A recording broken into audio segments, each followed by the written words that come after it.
Hello दोस्तों, क्या हाल है। तारीख आज 4 जनवरी 2026, दिन संडे रविवार हो गया। हिंदी तिथि माघ महीना शुरू हो चुका आज से ही। कृष्ण पक्ष प्रतिपदा यानी एकम तिथि। और आइए बात करते हैं आज के मुख्य समाचार में देश भर की तमाम बड़ी खबरों पर नजर डालते हैं। देखिए दोस्तों, एक तो आज के दिन को दुनिया भर में विश्व ब्रेल दिवस के रूप में मनाया जाता है, यानी जो लोग अपनी आंखों से देख नहीं सकते हैं उन बच्चों की पढ़ाई लिखाई के लिए ये एक विशेष पद्धति है जिसके माध्यम से बच्चे पढ़ते लिखते हैं। इस तकनीक का आविष्कार किया था लुई ब्रेल ने, जिनकी मात्र 8 साल की उम्र में ही एक हादसे में आंखें चली गई और इसके बाद इन्होंने दुनिया भर के नेत्रहीन बच्चों के लिए पढ़ने लिखने की ये तकनीक विकसित की है। इन्हीं के नाम पर, लुई ब्रेल के नाम पर, इस तकनीक को ब्रेल पद्धति के नाम से जाना जाता है। शायद ये न होते तो नेत्रहीन बच्चों का पढ़ना लिखना भी संभव नहीं हो पाता। तो ये तो रही आज की हिस्टोरिकल बात। और चलिए आगे बढ़ते हैं खबरों में। देखिए खबर, कड़ाके की ठंड के बीच माघ मेले की शुरुआत हुई। पहले ही दिन 31 लाख से भी ज्यादा श्रद्धालुओं ने संगम मेले में डुबकी लगाई। पूर्णिमा से ही माघ मेला की शुरुआत हो चुकी है। श्रद्धालुओं ने पहले ही दिन आस्था की डुबकी लगाई और प्रयागराज माघ मेले के पहले ही दिन एक पुलिया भी बह गई। हालांकि गनीमत रही कि किसी तरह का कोई बड़ा हादसा नहीं हुआ। और वैसे इस बार माघ मेले में आने वाले श्रद्धालुओं के लिए यूपी सरकार ने एक नया मेला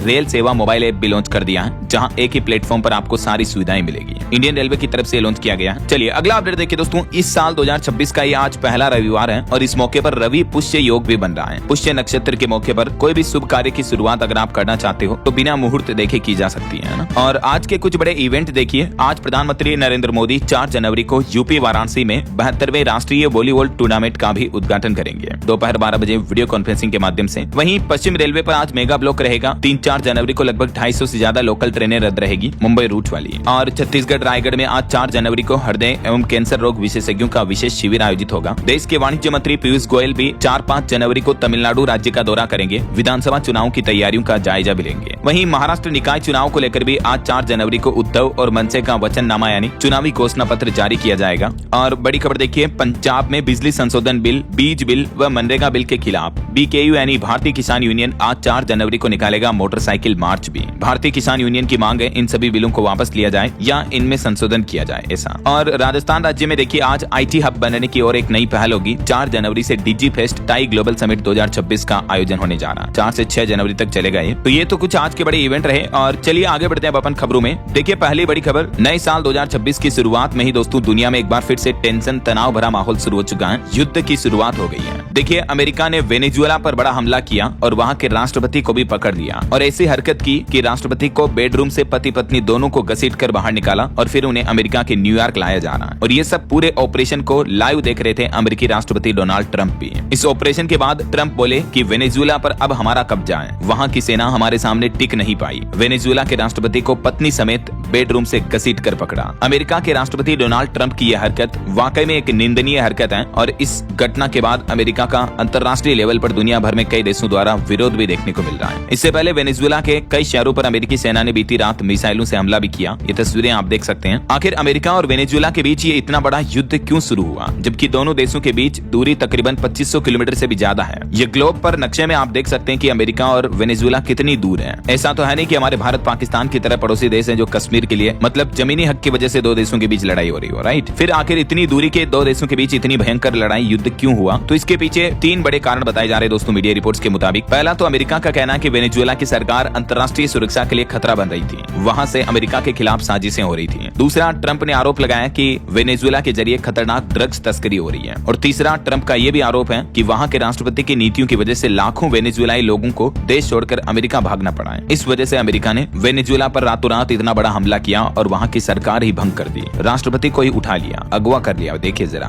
इन युद्ध के हालातों के बीच भारत सरकार ने भी हमारे भारतीय नागरिकों को वेनेजुएला जाने से बचने की सलाह दी है। भारतीय विदेश मंत्रालय की तरफ से ये गाइडलाइंस जारी की गई और ट्रंप बोले कि वेनेजुएला को अब अमेरिका ही चलाएगा, यानी वेनेजुएला में अगला नेता कौन होगा फिलहाल ये भी साफ नहीं है। या यूं कहें तो सीधा सीधा वेनेजुएला पर कब्जा ही कर लिया है अमेरिका ने। अमेरिका की सबसे secret special unit delta force ने इस पूरे ऑपरेशन को अंजाम दिया और वेनेजुएला के राष्ट्रपति, जिनका नाम है निकोलस मादुरो, जो एक बस ड्राइवर थे, वहां से लेकर राष्ट्रपति तक का सफर भी उनका कुछ यूं रहा, जिनको अब अमेरिका ने कैदी बना लिया है। चलिए अगली बड़ी खबर देखिए दोस्तों। दोस्तों बांग्लादेश में 15 दिन में चौथे हिंदू की मौत हो गई। धारदार हथियारों से हमले के बाद जिस हिंदू को आग लगा दिया था, जिसका इलाज चल रहा था, वो आखिरकार मारे गए। नाम था उनका खोकन दास, जिन्होंने इलाज के दौरान दम तोड़ दिया। दंगाइयों ने इन पर पेट्रोल डालकर जिंदा जलाया था। ये वाकई में बड़ी चिंता की बात है दोस्तों कि बांग्लादेश में हिंदुओं के खिलाफ लगातार कई दिनों से इतनी बड़ी हिंसक स्थितियां देखने को मिल रही है। चलिए अगला अपडेट देखिए। सरकारी कर्मचारियों के लिए बड़ी खबर आ रही है। असम राज्य बना 8वां वेतन आयोग लागू करने वाला देश का पहला राज्य है और इस 8th पे कमीशन के बाद कर्मचारियों के सैलरी और पेंशन में संशोधन किया जाएगा और इसके लागू होने की प्रभावी तारीख 1 जनवरी 2026 ही मानी जाएगी। ये देख सकते हैं असम के मुख्यमंत्री हेमंत बिश्व शर्मा की तरफ से ऑफिशियली ट्वीट करके इस बात की जानकारी भी दी गई। तो अभी तक केंद्र सरकार ने तो इसे पूरे देश में लागू नहीं किया, लेकिन असम गवर्नमेंट ने पहले ही लागू कर दिया है ना। चलिए अगला अपडेट देखिए। छत्तीसगढ़ के बक्सर में 14 नक्सली ढेर हुए। देवा का 20 नक्सलियों समेत सरेंडर भी देखने को मिला। जी हाँ, नक्सलवाद के खिलाफ भारतीय सेना के जवानों को यह बड़ी सफलता मिली है। छत्तीसगढ़ में 14 नक्सलियों को ढेर कर दिया। 20 नक्सलियों ने सरेंडर भी किया। सुकमा में 12 और बीजापुर में 2 नक्सली मारे गए। सभी के शव और हथियार भी बरामद हो चुके हैं। छत्तीसगढ़ के बस्तर में ये जवानों और नक्सलियों के बीच मुठभेड़ हुई। चलिए अगली खबर देखिए दोस्तों। उत्तर प्रदेश रोडवेज का एक नया नियम लागू होने जा रहा। अब 25 सवारी होने पर ही चलेगी बसें। इस नियम से यात्रियों को दिक्कत हो सकती है, लेकिन यूपी परिवहन निगम ने राजस्व हानि रोकने के लिए नया नियम लागू किया है, क्योंकि कई बार बसों में 5-5, 10-10 सवारी होती है। उससे बसों का खर्चा भी पूरा नहीं निकल पाता है। यही वजह कि अब यूपी में रोडवेज के लिए नया नियम लागू होगा। अब कुल मिलाकर कम से कम 25 यात्री होने पर ही बसें चलेगी ऐसा। चलिए अगला अपडेट आ रहा। इलेक्ट्रिक व्हीकल की बैटरियों पर भी अब 21 अंकों का यूनिक नंबर लगाया जाएगा, जिससे कि इन बैटरियों की क्वालिटी और असली लाइफ चेक करना आसान होगा और इन बैटरियों को रिसाइकिल करने पर नया नंबर अलॉट किया जाएगा। जी हाँ, सरकार की तरफ से इलेक्ट्रिक व्हीकल की बैटरियों को लेकर ये पूरा नया सिस्टम तैयार किया जा रहा। मिनिस्ट्री ऑफ रोड ट्रांसपोर्ट ने ईवी यानी इलेक्ट्रिक व्हीकल्स को लेकर और उनकी बैटरियों की पहचान और ट्रैकिंग के लिए ये नया आदेश जारी किया है। अब देश में हर एक इलेक्ट्रिक व्हीकल की बैटरी पर एक यूनिक आइडेंटिफिकेशन नंबर होगा, जैसे गाड़ियों का होता है ना चेसिस नंबर, वैसे ही। और इस नंबर को बैटरी पे एक आधार नंबर कहा जाएगा, बी पेन नंबर, जो कि 21 अंकों का एक यूनिक नंबर होगा हर बैटरी पर। और इस बी पेन नंबर से और क्या क्या फायदे होंगे, जिसकी डिटेल भी आप देख सकते हैं दोस्तों। चलिए सोना चांदी के भाव पर अगली खबर आ रही है कि इस सप्ताह चांदी महंगी हुई, हालांकि सोने के दाम कम हुए हैं। बीते सप्ताह भर के दौरान सोना 3174 रूपए गिर कर 1,35,000 रूपए प्रति 10 ग्राम पर आ गया। हालांकि चांदी में सप्ताह भर में भी 6,500 तक की बढ़ोतरी देखने को मिली और अभी भी चांदी का भाव 2,35,000 रूपए प्रति किलो पर चल रहा है। इस पूरे सप्ताह सोने चांदी की चाल कैसी रही, ये टेबल में आप देख सकते हैं डेटा भी, और अभी अलग अलग कैरेट के हिसाब से गोल्ड का प्राइस क्या चल रहा है, ये भी आप चेक कर सकते हैं स्क्रीन पर। चलिए अगली बड़ी खबर देखिए दोस्तों। लूटमार को लेकर एक बड़ी घटना सामने आ रही है। हैदराबाद में एक ज्वेलरी शॉप में पिस्तौल और कुल्हाड़ी लेकर घुसे बदमाश, लेकिन दुकानदार का हिम्मत और हौसला देखिए, अकेले ही दोनों बदमाशों से भिड़ गया तो डर कर लुटेरे ज्वेलरी से भरा बैग ही छोड़कर खाली हाथ भाग गए। ये घटना है तेलंगाना के हैदराबाद के राम पल्लवी एक्स रोड्स इलाके में एक ज्वेलरी शॉप की दुकान की, जिसका सीसीटीवी वीडियो भी सामने आ रहा, देख सकते हैं आप किस तरह से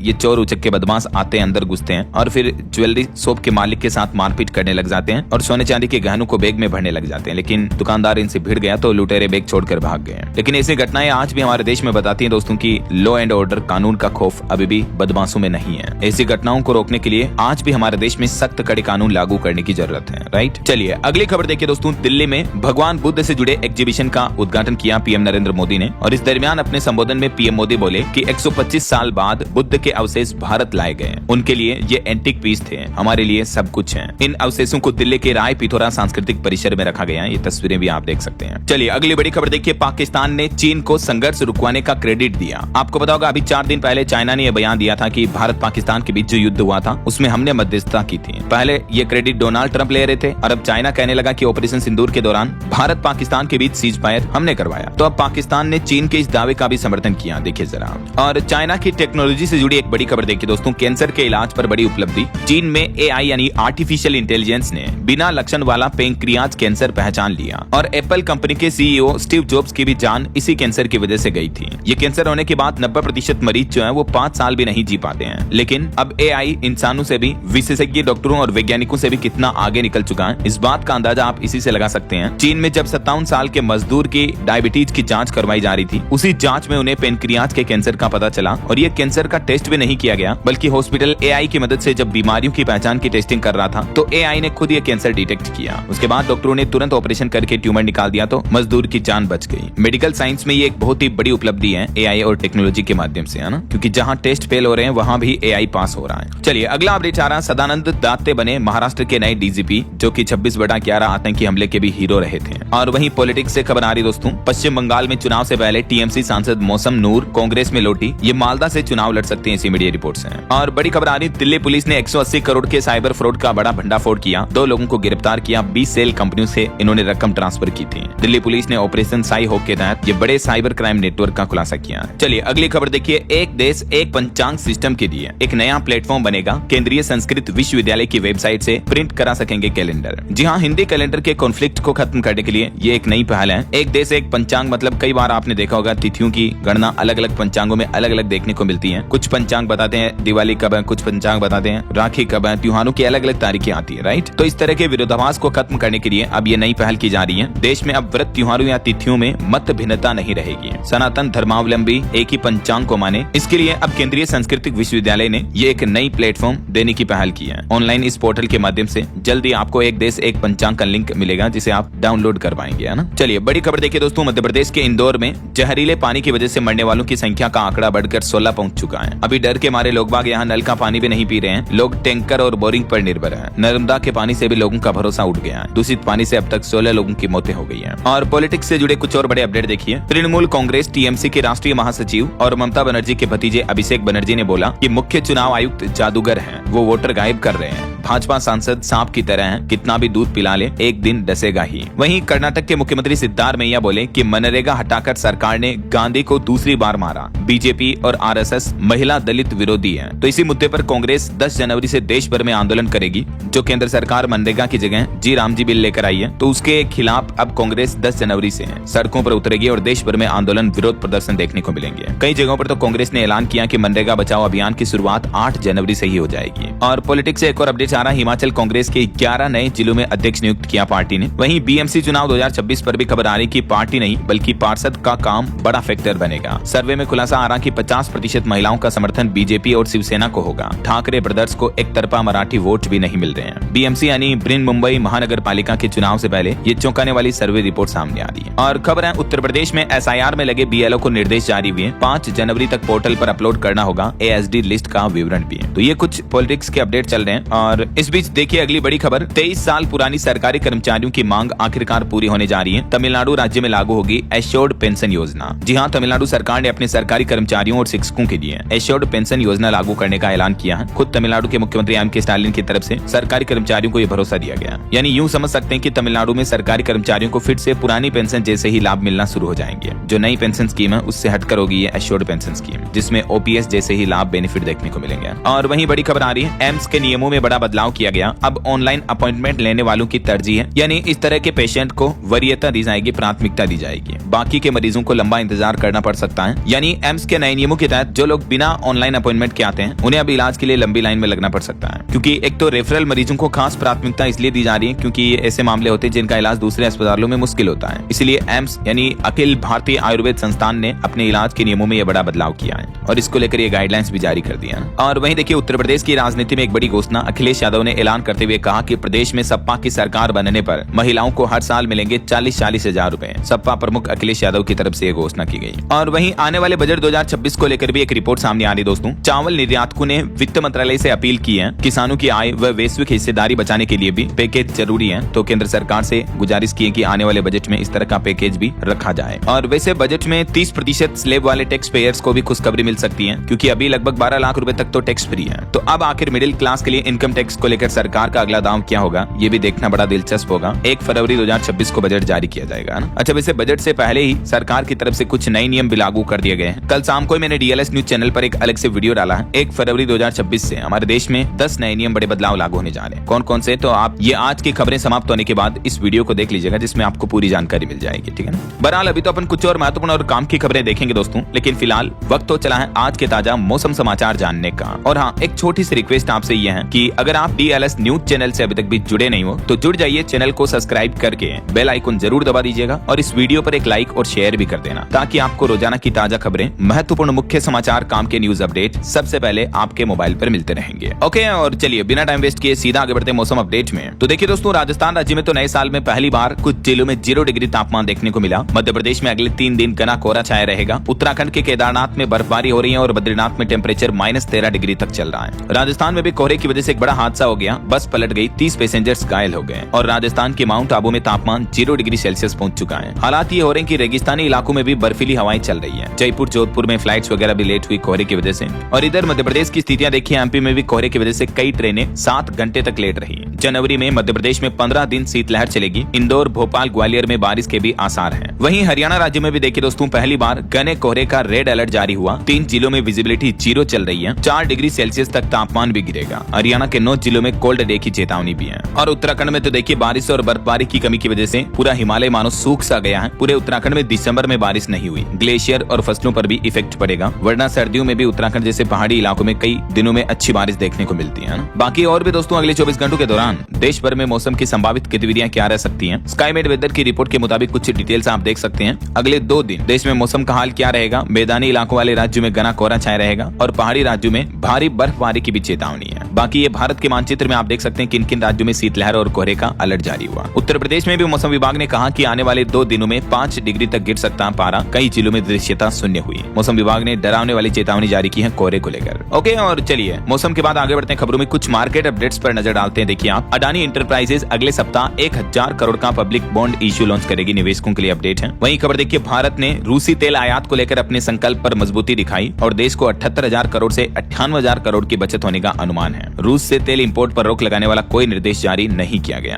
भले ही दोस्तों अमेरिका ने इसको लेकर दबाव बनाया था, लेकिन उसके बावजूद भारत रूस के बीच की दोस्ती के आगे अमेरिका टिक नहीं पाया। और निवेशकों के लिए एक और खबर है। इंदिरा IVF, रेज ऑफ बिलीप टेम्पेंस इंस्ट्रूमेंट्स और जेराई फिटनेस समेत 8 IPO को भी मार्केट रेगुलेटर सेबी की मंजूरी मिल चुकी है। तो जल्दी ये IPO भी मार्केट में ओपन होंगे। और वहीं देखिए, टोरेंट केस ने भी अब CNG PNG के दाम घटा दिए हैं। इस कटौती के बाद पेट्रोल की तुलना में अब CNG 40% तक सस्ती हो चुकी है। लगभग 2.5 रुपए प्रति किलो तक कटौती की गई है CNG PNG के रेट्स में, है ना। और वहीं इंटरनेशनल मार्केट से बड़ी खबर देखिए, BYD दुनिया में सबसे ज्यादा इलेक्ट्रिक गाड़ियां बेचने वाली कंपनी बन चुकी है। बीते साल 2025 में 22 लाख से भी ज्यादा इलेक्ट्रिक कारें बेची BYD ने। इलोन मस्क की टेस्ला कंपनी को भी पीछे छोड़ दिया। चलिए दोस्तों, मार्केट अपडेट्स के बाद आगे बढ़ते हैं अपन खबरों में। देखिए, एक तो दिल्ली के प्रदूषण पर बड़ी खबर, एक चौंकाने वाली रिपोर्ट सामने आ रही है। CREA की रिपोर्ट के मुताबिक राजधानी में प्रदूषण की असली वजह दिल्ली नहीं है, बल्कि 65% प्रदूषण बाहर से आया है। राजधानी की जहरीली हवा पर रिसर्च में ये बड़ा खुलासा सामने आ रहा है, देखिए जरा। और वहीं दिल्ली में पोल्यूशन के बीच एक राहत भरी खबर आ रही है कि इन गाड़ियों की एंट्री पर लगी रोक हट चुकी है। वर्क फ्रॉम होम और स्कूलों में हाइब्रिड कक्षाएं भी खत्म हुई, क्योंकि अभी एक दिन पहले आपको पता होगा दिल्ली में ग्रेप 4 और ग्रेप 3 की पाबंदियां दोनों हटा दी गई हैं। तो ग्रेप के तीसरे चरण के ये सभी प्रतिबंध हटने के बाद अब BS3 पेट्रोल और BS4 डीजल वाहनों पर जो लगी रोक थी वो भी हट चुकी है। इसके अलावा निजी निर्माण कार्य, वर्क फ्रॉम होम जैसी पाबंदियां भी खत्म हो गई हैं। हालांकि अभी भी राजधानी में ग्रेप 1 और 2 के प्रतिबंध लागू रहेंगे, है ना। चलिए अगला अपडेट आ रहा, बिहार सरकार ने संपत्ति रजिस्ट्री के नियमों में भारी बदलाव किया है। अब इस दिन भी खुलेंगे निबंधन कार्यालय। जी हाँ, बिहार सरकार अपने राजस्व संग्रह को बढ़ाने के लिए और आम जनता को संपत्ति रजिस्ट्री में होने वाली असुविधाओं से निजात दिलाने के लिए बड़ा कदम उठाया है।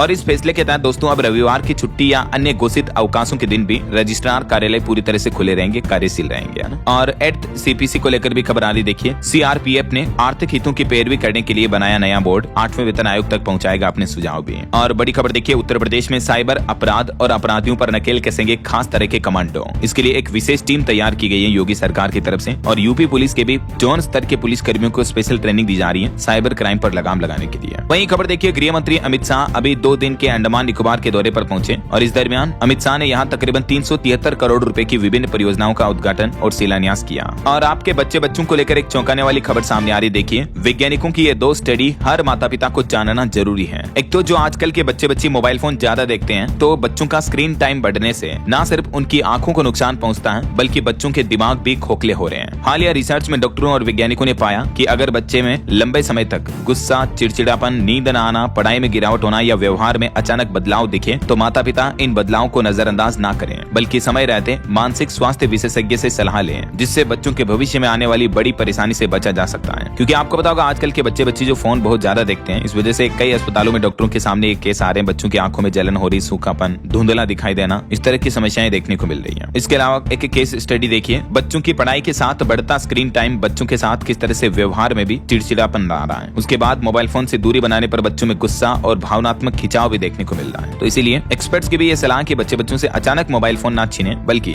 धीरे धीरे बच्चों का फोन देखने का समय कम करें और धीरे धीरे उन्हें फोन की लत छुड़ाएं। ऐसा चलिए अगले एक अच्छी रिपोर्ट सामने आ रही कि भारत बनेगा ग्लोबल इलेक्ट्रॉनिक्स हब 41,863 करोड़ का निवेश होगा और इससे 33,791 लोगों को रोजगार नौकरियां भी मिलेगी। सरकार की तरफ से ये फैसला लिया गया है। वहीं देखिए भारत की ऊर्जा सुरक्षा को भी मजबूती मिल रही है। एस्टेट के तहत देश में लगे 132 सीबीजी प्लांट भी हैं। केंद्रीय मंत्री हरदीप सिंह पुरी की तरफ से डेटा जारी किया गया। इन प्लांट से हमारे देश में बायोगैस ग्रीन एनर्जी का प्रोडक्शन हो रहा है। और एक्सपोर्ट्स पर भी अच्छी खबर है। रूबल भंडार बढ़ने पर भारत ने रूस से अपील की और कहा कि निर्यात पर ट्रेड बैरियर्स को कम किया जाए ताकि भारत निर्यात बढ़ाने में परेशानियों का सामना न करे। वहीं एमएसएमई एक्सपोर्टर्स को भी सरकार ने बड़ी राहत दी है। उनके लिए सरकार ने 2 नई स्कीमें लॉन्च की हैं और इन योजनाओं का सीधा फायदा उन एमएसएमई को मिलेगा, खास करके जो विदेशों में अपना सामान बेचते हैं यानी एक्सपोर्ट्स वगैरह करते हैं। ये स्कीम अगले 6 साल तक के लिए लागू रहेगी यानी 2025 से 2031 तक। इस स्कीम के तहत कम गारंटी कम ब्याज दरों पर एक्सपोर्ट करने वाले एमएसएमई को बैंकों से लोन भी मिल पाएगा। यानी कुल मिलाकर हमारे देश में एक्सपोर्ट के बिजनेस को बढ़ावा देने के लिए सरकार 6,000 करोड़ रुपए तक की मदद देगी ऐसे एमएसएमई को। सरकार ने छोटे मझोले निर्यातकों के लिए ब्याज सब्सिडी और क्रेडिट गारंटी सहायता के ये नए उपाय लागू किए हैं। और वहीं देश के बेरोजगार युवाओं के लिए अच्छी खबर देखिए, नौकरी की तलाश कर रहे युवाओं के लिए बड़ा अपडेट सामने आ रहा। अब आपको फटाफट मिलेगी जॉब्स। भर्ती प्रक्रिया का पूरा नियम ही बदलने जा रहा है। दरअसल दोस्तों हाल ही में जो सरकार नए लेबर कोड्स लागू करने जा रही है तो इससे हमारे देश में नौकरियों के अवसर बढ़ने की उम्मीद है, क्योंकि नए नियमों के तहत अब 300 तक कर्मचारियों वाली कंपनियों को छटनी या काम बंद करने के लिए सरकार की मंजूरी लेने की जरूरत नहीं होगी। जो लिमिट पहले 100 तक सीमित थी तो उसको बढ़ाया गया। तो विशेषज्ञों का यह मानना कि इस नए सिस्टम से कंपनियां बिना डर के ज्यादा लोगों को नौकरियों पर रख सकेगी। तो कहीं न कहीं इन न्यू लेबर कोड्स का बेनिफिट इंडस्ट्री में देखने को मिलेगा, नई जॉब अपॉर्चुनिटी भी खुलेगी, है ना। चलिए अगला अपडेट देखिए, इलाहाबाद हाईकोर्ट का बड़ा फैसला, रेंट एग्रीमेंट नहीं होने पर भी मामले की सुनवाई कर सकता है किराया प्राधिकरण। मकान मालिक किराएदार के एक विवाद भरे मामले को लेकर बड़ा फैसला सुनाया हाईकोर्ट ने। वहीं खबर है भारतीय सेना को मिलेगा PULS rocket system. NIBE limited को 293 करोड़ का इमरजेंसी ऑर्डर जारी किया रक्षा मंत्रालय ने। और खबर है पंजाब में अब गर्भवती महिलाओं को मुफ्त अल्ट्रासाउंड की सेवा मिलेगी। हर महीने 20,000 महिलाओं को लाभ मिल रहा है। और वहीं दोस्तों भारत की एक बड़ी उपलब्धि देखिए, देश की पहली हाइड्रोजन ट्रेन बनकर तैयार हो चुकी है, जो कि हरियाणा के जिंद और सोनीपत रूट पर चलेगी। 26 जनवरी से इसका ट्रायल शुरू होगा। और खबर है अब मेड इन इंडिया होगा हर पुर्जा। भारत में बनेंगे मोबाइल के दिल और दिमाग भी। जी हाँ, भारत में अभी भी वैसे मोबाइल फोन और लैपटॉप का निर्माण बड़े स्तर पर हो रहा है, लेकिन अब हर एक छोटे छोटे पुर्जों को भी भारत में ही बनाया जाएगा। चीन पर निर्भरता कम की जाएगी। केंद्र सरकार नई इलेक्ट्रॉनिक्स कंपोनेंट्स मैन्युफैक्चरिंग स्कीम जो लेकर आई वो इसी निर्भरता को खत्म करने के लिए लाई गई है, जिसके तहत मैंने आपको बताया ना 42,000 करोड़ का निवेश किया जाएगा और हजारों नौकरियों के नए अवसर भी पैदा होंगे, है ना। वहीं खबर देखिए, बिहार में जीविका कर्मियों का वेतन बढ़ाने का फैसला लिया है नीतीश सरकार ने। इस तारीख से ही बढ़ी हुई सैलरी मिलेगी, आदेश भी जारी हो चुका है। बिहार सरकार द्वारा जारी आदेश के मुताबिक अब समारोह से लेकर ब्लॉक स्तर तक हर श्रेणी के कर्मचारियों के वेतन में 10 से 30% तक की बढ़ोतरी की गई है और ये बढ़ोतरी 1 अप्रैल 2026 से ही लागू हो जाएगी। और वहीं देखिए, बिहार पुलिस ने नया हेल्पलाइन नंबर भी जारी किया। अब सीधे डीजीपी कंट्रोल रूम तक आपकी आवाज शिकायत पहुंच पाएगी। ये हेल्पलाइन नंबर भी है, फोन में सेव करके रख लीजिएगा अगर आप भी बिहार से हैं तो। चलिए अगला अपडेट देखिए, राजस्थान वालों, देश भर में कहीं भी कराओ फ्री इलाज। मुख्यमंत्री भजन लाल ने बड़ी सौगात दी है। जी हाँ, दरअसल मुख्यमंत्री भजन लाल शर्मा की पहल पर राजस्थान की MAA योजना अब देश भर में लागू होने जा रही है। MAA यानी मुख्यमंत्री आयुष्मान आरोग्य योजना जो है ना, उसको देश भर में लागू किया जाएगा। यानी पूरे देश में किसी भी राज्य में 25 लाख रुपए तक के केसलेस इलाज की सुविधा मिलेगी। 30,000 से भी ज्यादा अस्पताल इस नेटवर्क में शामिल होने जा रहे हैं। और वहीं दोस्तों वैज्ञानिकों की एक रिसर्च रिपोर्ट सामने आ रही। देखिए, भारत में जलवायु संकट अब रोजमर्रा की हकीकत बन चुका है। करोड़ों लोग भीषण गर्मी का माहौल झेल रहे हैं। सूखा और प्रदूषण की मार भी बढ़ती जा रही है। Yale program on climate change की तरफ से ताजा अध्ययन में यह खुलासा हुआ है कि भारत में 96% लोग ये मानते हैं कि ग्लोबल वार्मिंग हो रही है। तेज तूफान, चक्रवात, बाढ़ जैसी आपदाएं भी दिनों दिन बढ़ रही हैं। ये सब कुछ प्रभाव है जलवायु परिवर्तन यानी क्लाइमेट चेंज का। चलिए अगला अपडेट देखिए, सरकार की एक बड़ी पहल, डॉक्टर अब बनेंगे शोधकर्ता। केंद्र सरकार ने बड़ी तैयारी कर ली है। 6,640 नई फेलोशिप से बदलेगा भारत का हेल्थ रिसर्च भी। भारत के स्वास्थ्य मंत्रालय की तरफ से इस बारे में बड़ी घोषणा की गई है। नई गाइडलाइन के तहत मेडिकल छात्रों और डॉक्टरों को शुरू से ही रिसर्च से जोड़ा जाएगा ना। चलिए खबर आ रही दोस्तों, आज 4 तारीख से 6 जनवरी तक UAE और श्रीलंका के दौरे पर रहेंगे देश के सेना प्रमुख। रणनीतिक तौर पर यह बेहद अहम यात्रा होगी। वहीं खबर है अब केंद्र सरकार का दुर्लभ खनिजों पर फोकस है। विदेशों में संपत्तियों से लेकर रिसाइकलिंग तक समीक्षा की जाएगी। और रेल हादसों के बाद अब मंत्रालय ने बड़ा एक्शन लिया। मंडल के प्रमुख अधिकारियों का भी तबादला कर दिया है। हाल ही में कुछ मालगाड़ी वगैरह के जो हादसे हुए उसके बाद इंडियन रेलवे ने ये बड़ा फैसला लिया है। चलिए अगली बड़ी खबर देखिए दोस्तों, महाराष्ट्र राज्य का ये मामला है। एक बच्चे को जन्म देने के लिए 6 किलोमीटर पैदल चली गर्भवती महिला और अस्पताल पहुंचते पहुंचते दम तोड़ दिया। महाराष्ट्र के गढ़चिरौली का यह मामला, एक गर्भवती महिला, नाम है आशा संतोष किरंगा, 6 किलोमीटर पैदल चलने के बाद मौत हो गई। उम्र 24 साल 9 महीने की गर्भवती थी। अब ये हालात आज हमारे देश में बताते हैं कि दोस्तों अभी भी बुनियादी स्वास्थ्य सुविधाएं भी कई लोगों को नहीं मिल पा रही है, बल्कि सुविधाएं व्यवस्थाएं सिर्फ नेताओं के घोषणा पत्र तक ही सीमित है, क्योंकि महिला को एम्बुलेंस तक नहीं मिली। 6 किलोमीटर पैदल चली। यार देखिए जरा हालात। और अगला अपडेट देखिए, अरावली पर्वतमाला को लेकर एक रिपोर्ट सामने आ रही कि अरावली का 1/3 हिस्सा पारिस्थितिकी खतरे खतरे में है। स्वतंत्र अध्ययन ने दी केंद्र के 0.19% के दावे को चुनौती। वहीं देखिए बिहार में विजय सिन्हा ने 31 मार्च तक FIFO व्यवस्था पर रोक लगा दी है। प्राथमिकता भी बताई, इस तारीख को सभी DCLR की बैठक भी होगी। नीतीश सरकार ने बिहार भूमि पोर्टल पर लागू इस व्यवस्था को 31 मार्च 2026 तक अस्थायी रूप से स्थगित करने का फैसला किया। डिप्टी CM ने आदेश जारी किया। और रोड एक्सीडेंट पर रिपोर्ट आ रही कि पिछले 2 सालों में जम्मू श्रीनगर जम्मू हाईवे पर 2300 सड़क दुर्घटनाओं में 350 से ज्यादा लोगों ने जान गंवाई। और उत्तर प्रदेश की ये चोरी की बड़ी घटना देखिए दोस्तों, रोडवेज डिपो से चोरी हो गई 15 बसों की बैटरियां। सुरक्षा गार्ड तो सोते रह गए और कड़ाके की ठंड कोहरे का फायदा उठाते हुए चोरों ने यूपी बागपत बड़ौत में रोडवेज बस स्टैंड से बसों की बैटरियां चोरी कर ली। वो भी 1, 2, 5, 10 नहीं बल्कि पूरी 15 बसों की बैटरियां। देखिए जरा। चलिए खबर देखिए, महाराष्ट्र में बड़े साइबर फ्रॉड का पर्दाफाश हुआ। 1400 की आबादी वाले गाँव में बना दिए 27,000 फर्जी जन्म प्रमाण पत्र। महाराष्ट्र के यवतमाल जिले की ये चौंकाने वाली घटना सामने आ रही है। वहीं बिहार वासियों के लिए एक और अच्छी खबर है, बुजुर्गों को अब घर बैठे मिलेगी स्वास्थ्य सुविधाएं। मुख्यमंत्री नीतीश कुमार ने एक नई योजना की घोषणा की है। यह 7 निश्चय 3 पहल का एक हिस्सा है, जिसके तहत जो वृद्धजन है हॉस्पिटल नहीं आ सकते, उनको सारी बुनियादी हेल्थ फैसिलिटी अब घर पर ही मुहैया करवाई जाएगी। बुजुर्गों को घर पर क्या क्या फैसिलिटी मिलेगी, डिटेल जानकारी आप देख सकते हैं। इसके बारे में आप सरकार को सुझाव भी भेज सकते हैं इस ईमेल के माध्यम से।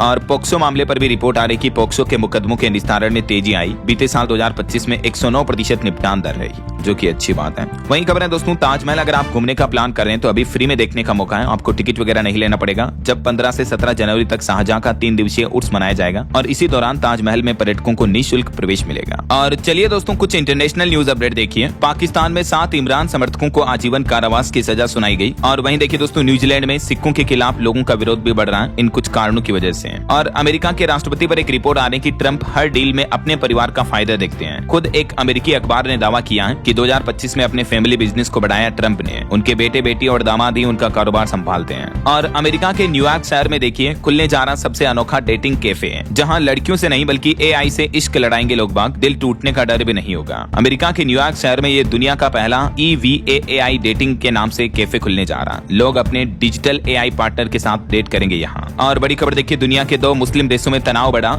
यमन में सऊदी अरब ने UAE समर्थित संगठन के क्षेत्र में बमबारी की, 20 लोगों की मौत हो गई। इस साल 2026 की शुरुआत में ही दुनिया भर में टेंशन का माहौल दिख रहा, जहां अमेरिका ने भी वेनेजुएला पर हमला कर दिया। इस बीच खबर आ रही कि अमेरिकी वेनेजुएला जंग से कच्चा तेल भी महंगा हो सकता है और भारत के तेल आयात पर भी असर पड़ सकता है। तो पेट्रोल डीजल की कीमतें वगैरह भी बढ़ सकती हैं अगर ये टेंशन भरा माहौल कम नहीं हुआ तो। और इस बीच देखिए, ईरान अमेरिका मसले पर भी बड़ी खबर आ रही है कि अमेरिका करेगा मदद। ईरान के प्रदर्शनकारियों के समर्थन में उतरे ट्रंप, दोनों देशों के बीच तनाव बढ़ा। तो ये कुछ इंटरनेशनल माहौल चल रहा। और चलिए आगे बढ़ते हैं खबरों में। देखिए ऑटो इंडस्ट्री से खबर आ रही है, 13 जनवरी को लॉन्च होगी टाटा पंच की नई फेसलिफ्ट वर्जन। और उत्तर प्रदेश की ये एक घटना देखिए दोस्तों, मां को मारकर 16 घंटे लाश के पास बैठा रहा बेटा। जमीन हड़पने के लिए कपिल ने मां सावित्री को मौत की सजा सुनाई। देखिए जरा, 35 साल के इकलौते बेटे ने 55 साल की मां की गला घोंटकर हत्या कर दी। यार जमाना कितना खराब आ गया, ऐसी घटनाएं देखकर इतना दुख होता है दोस्तों। 7 बीघा जमीन बेचने को लेकर ये विवाद था। पिता की पहले से मौत हो चुकी है और बेटा ऐसा निकला कि क्या ही कहोगे ऐसे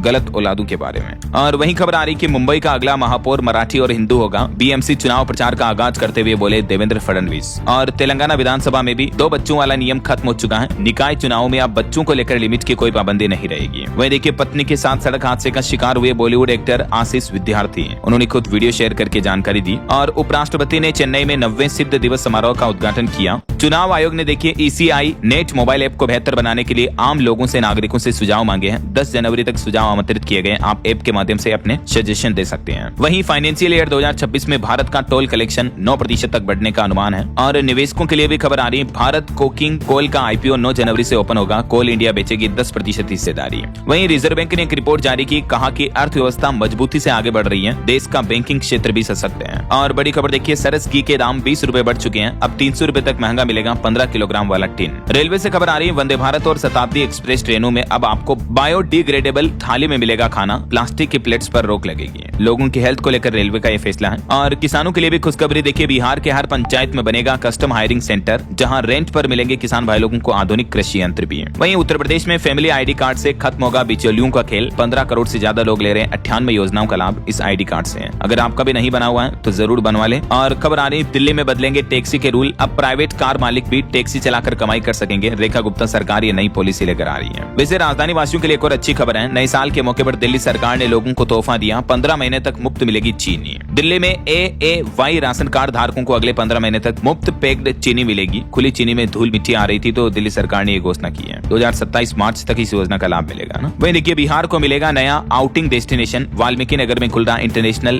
फन एंड वाटर पार्क भी। और भारत में लोगों की उम्र को लेकर एक चौंकाने वाली रिपोर्ट सामने आ रही दोस्तों कि इस राज्य के लोगों की उम्र सबसे कम है। साल 2051 तक केरल के लोगों की लाइफ एक्सपेक्टेंसी सबसे ज्यादा होगी, जबकि अभी भारत में छत्तीसगढ़ ऐसा राज्य है जहां लोगों की एवरेज उम्र लाइफ एक्सपेक्टेंसी सबसे कम है। यहाँ रहने वाले लोग भारत के अन्य राज्यों की तुलना में लगभग 4.5 साल कम जीते हैं, जबकि केरल में 75 साल दर्ज की गई है लोगों की एवरेज उम्र। हालांकि उत्तर प्रदेश मध्य प्रदेश का भी बुरा ही हाल है, लेकिन इस रिपोर्ट से लगता है कि केरल राज्य के लोग सबसे ज्यादा खुशहाल है, अपने जीवन से संतुष्ट है, राइट। और वहीं खबर आ रही है देश के इस राज्य में जारी रहेगा मनरेगा। केंद्र सरकार की जी राम जी योजना को लागू करने से मना कर दिया है। तेलंगाना सरकार की तरफ से ये घोषणा की गई है। वहीं खबर है असम सरकार ने नए साल पर तोहफे में पत्रकारों को बांटे मोबाइल फोन। 2 पत्रकारों ने वापस भी लौटा दिया।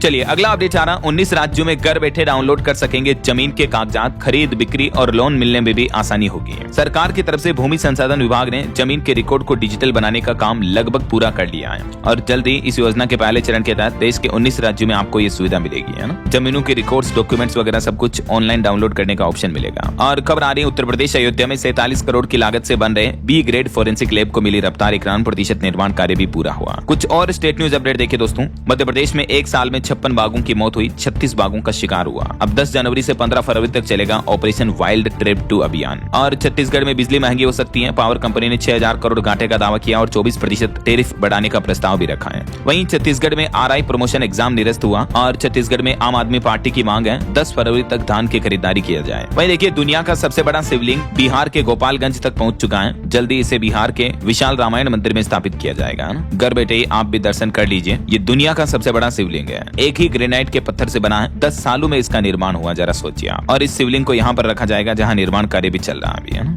और वहीं देखिए बिहार में भी पहाड़ों जैसी ठंड पड़ रही है। 21 जिलों में घना कोहरा छाने की चेतावनी। अभी सहरसा समेत 4 जिलों में तो 8वीं तक के स्कूल भी बंद रखे गए हैं। वहीं देखिए चंडीगढ़ मेयर चुनाव के लिए नोटिफिकेशन जारी हो चुका है। 22 जनवरी तक नामांकन किए जा सकेंगे। 29 को होगा तीनों पदों के लिए इलेक्शन। पंजाब में 606 कर्मचारियों को नियुक्ति पत्र भी बांटे भगवंत मान सरकार ने। और पंजाब चंडीगढ़ में भी ठंड और कोहरे को लेकर रेड अलर्ट जारी हुआ है। वहीं चंडीगढ़ में शराब की नई आबकारी नीति भी फरवरी में लागू होगी। इसमें तस्करी रोकने पर मुख्य फोकस रखा जाएगा। और पंजाब में नौकरियों पर भी खबर आ रही कि इस साल 17,800 पदों पर भर्तियां निकलेगी। विभागों से सूची भी मांगी है पंजाब गवर्नमेंट ने। वहीं देखिए उत्तराखंड में भी वार्ड बॉय और पर्यावरण मित्र के 1046 पदों पर होगी भर्ती। स्वास्थ्य मंत्री ने विभागीय अधिकारियों को निर्देश दिए। और खेल जगत से खबर है न्यूजीलैंड सीरीज के लिए भारतीय वनडे टीम का ऐलान भी हो चुका है। पहला मैच 11 जनवरी को खेला जाएगा। ओके, और अंत में आज के राशिफल पर नजर डालते हैं। देखिए दोस्तों, वृष राशि वालों की इनकम बेहतर होगी। कन्या और तुला राशि वालों की प्रॉपर्टी की परेशानी सुलझ सकती है। और भी कुछ अलग अलग राशियों का राशिफल आप देख सकते हैं स्क्रीन पर। और हाँ दोस्तों, आप मुझे कमेंट करके बताइए कि अभी दुनिया का सबसे बड़ा रामायण मंदिर किस राज्य में बनाया जा रहा है। कमेंट में लिखिए। सही जवाब देने वाले लोगों को रैंडमली सेलेक्ट होने पर DLS न्यूज टीम की तरफ से शानदार सरप्राइज गिफ्ट जीतने का मौका मिलेगा। और इसी के साथ ही अगर आपको वीडियो अच्छा लगा तो इसे लाइक करना, शेयर भी करना। DLS न्यूज चैनल को सब्सक्राइब करके